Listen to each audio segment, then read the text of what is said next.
செங்கல்பட்டு மாவட்டம் மறைமலை நகர் அருகே தொடர் இருசக்கர வாகன திருட்டில் ஈடுபட்ட ஏசி மெக்கானிக் கைது செய்யப்பட்டார்.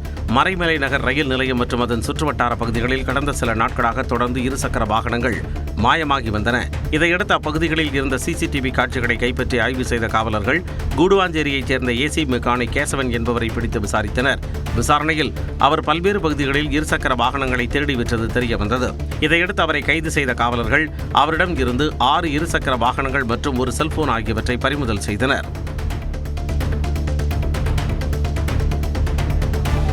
தேனி மாவட்டம் மேகமலை மலை கிராம மக்களை வெளியேற்றிவிட்டு அப்பகுதிகளை கார்ப்பரேட் நிறுவனங்களுக்கு மத்திய அரசு தாரை வார்க்கப் போவதாக காங்கிரஸ் குற்றம் சாட்டியுள்ளது. மேகமலை மலை கிராம மக்களை வெளியேற்றும் நடவடிக்கையை கண்டித்து தேனி பங்களாமேடு பகுதியில் காங்கிரஸ் கட்சியின் பட்டியலின பிரிவு சார்பில் ஆர்ப்பாட்டம் நடைபெற்றது. அப்போது பேசிய காங்கிரஸ் கட்சியின் பட்டியலின பிரிவு மாநில தலைவர் ரஞ்சன் குமார், மேகமலை விவகாரம் குறித்து மக்களவை எதிர்க்கட்சித் தலைவர் ராகுல் காந்தி நாடாளுமன்றத்தில் குரல் எழுப்புவார் என்றார். 90க்கும் மேற்பட்ட கிராம மக்கள் அதையே வாழ்வாதாரமாக கொண்டு 3-4 தலைமுறைகளாக வசித்து வருகின்றார்கள்.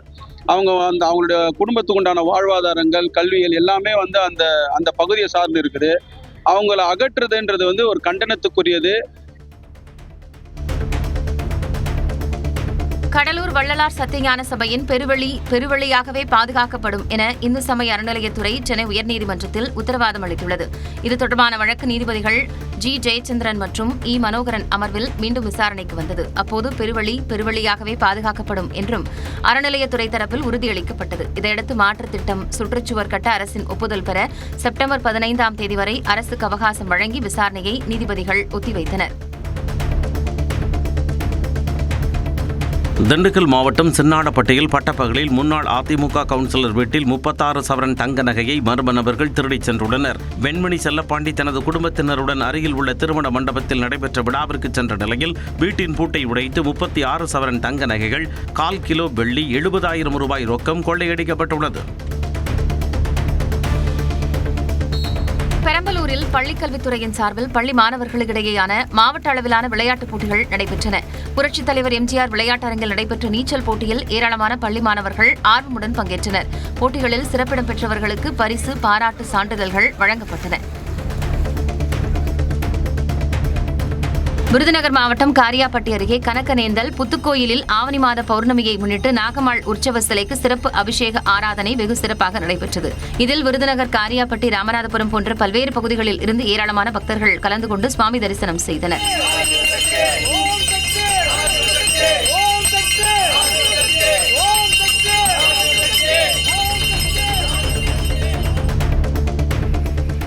திருவள்ளூரில் புதிதாக திறக்கப்பட்ட பேருந்து நிலையத்திற்கு செல்லும் பாதையில் போதிய திருவிளக்குகள் இல்லாததால் அந்த பகுதியே இரவில் மூழ்கி கிடக்கிறது. இதனால் பேருந்து நிலையத்திற்கு வரும் வாகனங்களின் வெளிச்சம் மற்றும் நிலவு வெளிச்சத்தில் பயணிகள் நடந்து பேருந்துகளில் ஏறி பயணிக்க வேண்டிய நிலை ஏற்பட்டுள்ளது. இதனை போக்க நகராட்சி நிர்வாகம் நடவடிக்கை எடுக்க வேண்டும் என்று பயணிகள் வலியுறுத்தியுள்ளனர்.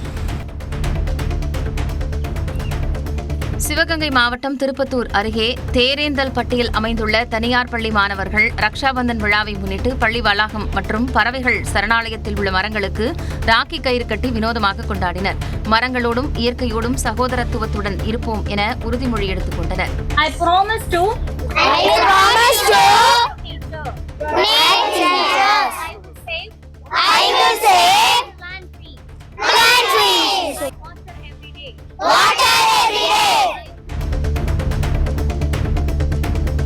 விருதுநகரில் பெருந்தலைவர் காமராஜர் பயின்ற பள்ளியில் காலை உணவு திட்டத்தை வரும் 17ஆம் தேதி முதல் முதலமைச்சர் துவக்கி வைக்க உள்ளார். காலை உணவு திட்டம் 6 முதல் 8ஆம் வகுப்பு வரை பயிலும் மாணவ மாணவியருக்கு விரிவாக்கம் செய்யப்படும் என அறிவிப்பு வெளியிடப்பட்டிருந்தது. இதனிடையே காமராஜர் படித்த பள்ளியான விருதுநகர் KVS நடுநிலைப் பள்ளியில் காலை உணவு திட்டத்தை முதலமைச்சர் விஜய் நேரில் வந்து துவக்கி வைக்க உள்ளார். நேபாளத்தில் ஏற்பட்ட வெள்ளத்தில் உயிரிழந்தோரின் ஆன்மா சாந்தியடைய வேண்டி காஞ்சிபுரம் காமாட்சியம்மன் கோயிலில் ராஜகோபுரத்தில் மோட்ச தீபம் ஏற்றப்பட்டது. நேபாள பெருவெள்ளத்தில் சிக்கி 300க்கும் மேற்பட்டோர் உயிரிழந்தனர். அவர்களது ஆன்மா சாந்தியடைய வேண்டியும் பேரிடரில் காயமடைந்த மக்கள் குணமடைய வேண்டியும் காமாட்சியம்மன் கோயில் கிழக்கு ராஜகோபுர நுழைவு வாயிலில் மோட்ச தீபம் ஏற்றப்பட்டது.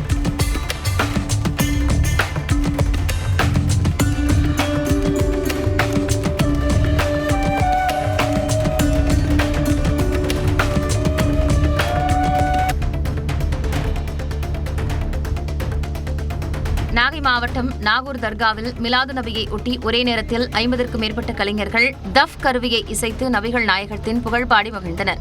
அரபு, தமிழ் மற்றும் உருது மொழிகளில் நபிகள் நாயகம் மற்றும் இறை நேசர்களின் புகழ்பாடல்கள் இசைக்கப்பட்டு நிகழ்ச்சி நிறைவு பெற்றது.